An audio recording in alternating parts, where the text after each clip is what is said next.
Weh, Pertamina kebakaran weh. Weh, dari apa namanya krokodil?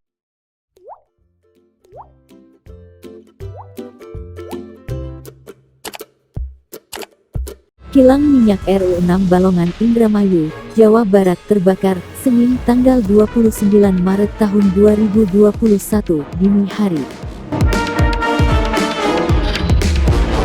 Indramayu trending di Twitter. Penelusuran tribuntimur.com, banyak beredar video amatir warga detik-detik Pertamina Indramayu terbakar.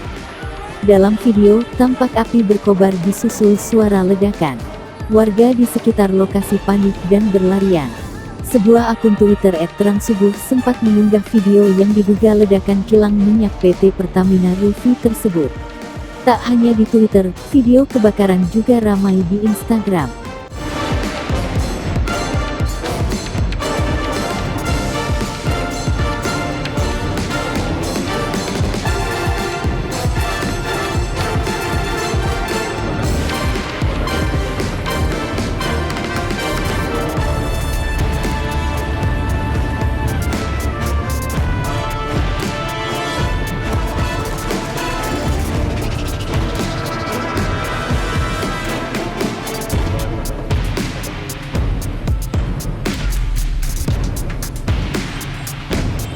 Apinya membesar.